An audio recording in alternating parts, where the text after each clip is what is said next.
अडानी अडानी अडानी। बीते कुछ समय से राहुल गांधी लगातार इस नाम की माला जप रहे हैं, और जपे भी तो क्यों नहीं, उनके पास मुद्दा बनाने के लिए कोई और वजह भी तो नहीं है। लेकिन हैरत की बात यह है कि वो बिना किसी आधार के इतना बड़ा इल्जाम कैसे लगा सकते हैं। राहुल गांधी इस मामले में केवल एक विदेशी अखबार का सहारा लेकर केंद्र सरकार को घेरने में लगे, जबकि उन्होंने खुद इसकी जमीनी हकीकत को भी नहीं टटोला।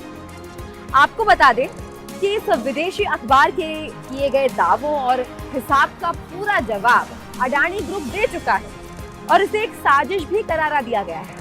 बावजूद इसके राहुल गांधी बाजी नहीं आ रहे, और अपनी राजनीतिक रोटियां सेकने में वो पार्टी लगी है जो खुद घोटाला पार्टी के नाम से जानी जाती है। तो इस मामले का पूरा सच क्या है, हम आपको बताते हैं।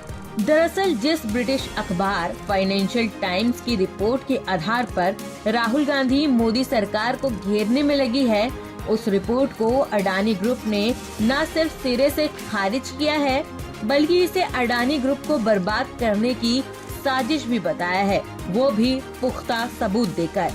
अडानी ग्रुप ने इस मामले में राहुल गांधी को करारा जवाब देते हुए फाइनेंशियल टाइम्स की रिपोर्ट में बताई गई 20,000 करोड़ की रकम का पूरा हिसाब दिया है। उन्होंने 4 साल का ब्यौरा देते हुए बताया कि 2.87 अरब डॉलर की हिस्सेदारी बेचने से मिली रकम में से बीते 4 सालों में 2.55 अरब डॉलर यानी लगभग 20,000 करोड़ रुपए को बिजनेस में लगाया जा चुका है। ग्रुप की ओर से कहा गया कि अबू धाबी स्थित इंटरनेशनल होल्डिंग कंपनी जैसे बड़े निवेशकों ने हमारी कंपनियों अडानी एंटरप्राइजेस और अडानी ग्रीन में बड़ा निवेश किया है। निवेश का ये आंकड़ा 2.593 अरब डॉलर है। इसके अलावा कंपनी के प्रमोटर्स ने 2.783 अरब डॉलर यानी 22,000 करोड़ रुपए जुटाने के लिए कंपनी की हिस्सेदारी बेची।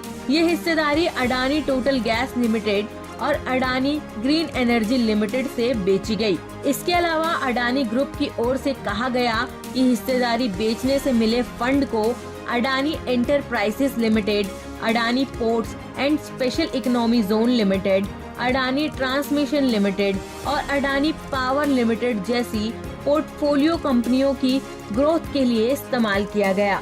अडानी समूह की ओर से दिए गए ब्यौरे के मुताबिक जनवरी 2021 में प्रमोटरों ने नवीकरणीय ऊर्जा फर्म AGEL में 20% हिस्सेदारी फ्रांस की दिग्गज कंपनी टोटल एनर्जी को बेचकर 2 अरब डॉलर जुटाए। इससे पहले अडानी टोटल गैस लिमिटेड में 37.4% हिस्सेदारी भी इसी फ्रांसीसी फर्म को 783 मिलियन डॉलर में बेचा गया था। अडानी ने कहा कि अडानी टोटल गैस में हिस्सेदारी बेचने से पैसा आया है। तो अब सवाल ये उठता है कि जब राहुल जी को सबूत के साथ सारे सवालों के जवाब मिल चुके हैं, तो उसके बाद भी वो अपने इस एजेंडे को खत्म करने का नाम क्यों नहीं ले रहे? तो इसकी वजह है 2024 लोकसभा चुनाव, जिसको जीतने के लिए कांग्रेस के पास न कोई वजह है और न ही कोई मुद्दा।